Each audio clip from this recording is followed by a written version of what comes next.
Alors maintenant, nous savons tous qui et quand on doit mettre le talit, donc le tzitzit. Alors maintenant, on va passer à l'étape suivante, mettre le tzitzit sur nous. Alors Ray, j'aimerais que tu nous détailles d'abord quels sont les points importants à vérifier pour que le talit soit cachère. Alors, tout d'abord, il faut savoir que dans le tzitzit, c'est bien que les fils fassent 24 cm. Alors, c'est la meilleure configuration et de manière à pouvoir répartir en 3 parties le tzitzit. Donc, un tiers les nœuds et les fils que l'on va entourer et 2 tiers les franges du tzitzit qui vont pendre. Donc c'est pour ça, ce sera bien d'avoir 8 cm les nœuds et ensuite 16 cm de fils qui vont penser. Et on dit que c'est bien pour la beauté du tzitzit de conserver cette longueur, donc 24 cm, pas beaucoup plus ou pas beaucoup moins. D'accord, très bien.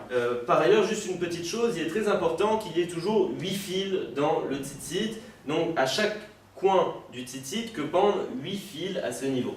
D'accord, donc ce sera en fait 4 grands fils qu'on fera passer à l'intérieur de ce trou-là, et donc on dédoublera, exactement. On donnera 8 fils en tout. Voilà, comme on donnera plus de détails, Bezrat Hashem, dans le chapitre réservé à la réalisation des tzitzit. D'accord, très bien. Alors justement, enchaînons sur ceci.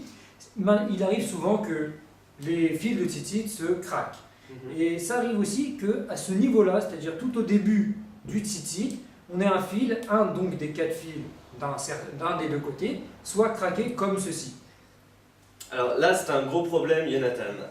Même si le tzitzit a été bien réalisé au début, mais qu'après, à force de le porter, par exemple, un des fils s'est détaché. Donc s'il s'est détaché au niveau où il était lui-même attaché donc au vêtement du tzitzit, à ce niveau-là, comme vous pouvez le voir ici, ce sera totalement interdit. Donc ce tzitzit ne sera plus valable et il faudra absolument en changer. Nous ne réaliserons plus du tout la mitzvah du tzitzit. D'accord. Alors justement, passons donc au cas suivant. Si maintenant, dans les fils qui sont à l'avant, donc les 16 derniers centimètres, ici nous avons un des 4 fils d'un côté qui a été coupé, donc à ras, comme vous voyez ici. Est-ce que c'est encore cachère? Alors voilà, il faut savoir, Jonathan, qu'après les nœuds, après la réalisation des nœuds, si les fils se sont coupés au niveau des franges des tzitzit, et tout d'abord, qu'est-ce que l'on appelle un fil coupé? Alors un fil ne sera considéré comme coupé que si désormais sa taille est de moins de 4 cm. Donc s'il reste moins de 4 cm, la situation pourra être problématique. Donc comme ceci. Voilà, donc ici ton fil mesure environ 1 cm désormais, il a été coupé, donc nous sommes dans une situation problématique. Mais il faut savoir que lorsqu'il y a un fil qui est coupé, alors ce n'est pas un problème, on pourra quand même porter ce tzitzit, il sera cachère.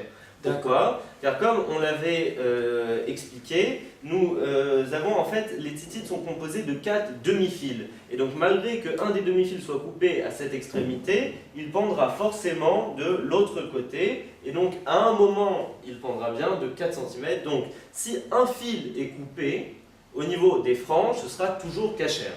Bien sûr, il se pourra bien de changer le tzitzit, mais on pourra quand même le porter. Et donc faire la beracha dessus. Voilà, si on est amené à faire une bénédiction sur le tzitzit, on pourra la faire. D'accord, très bien. Alors justement, permets-moi d'insister, passons au cas d'après. Si maintenant on a donc de ce côté 2 fils, oui. 2 fils qui ont été coupés. Alors, il faut savoir... Comme par exemple, ici, voilà. Donc là, vous voyez bien, ici, on aurait 2 fils coupés, et ceci d'un seul côté. Donc, sur les 4 fils qu'il y avait précédemment, on en a 2 coupés à ras, et 2 qui restent. Alors voilà, là, c'est encore plus problématique.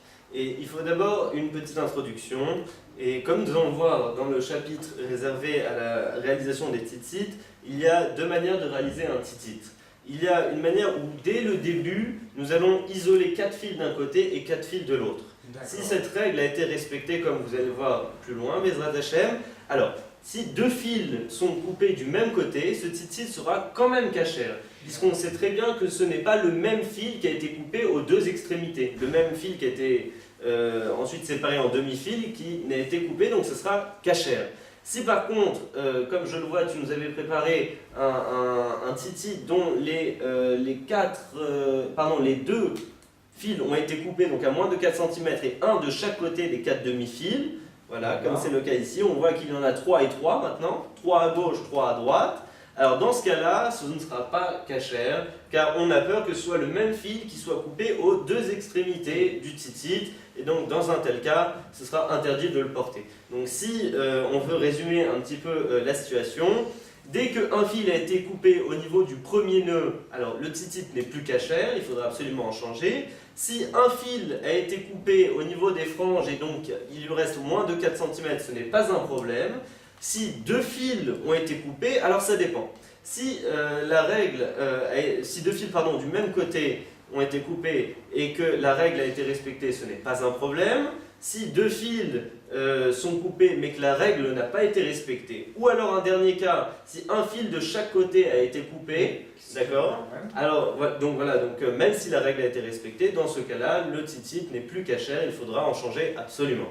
D'accord.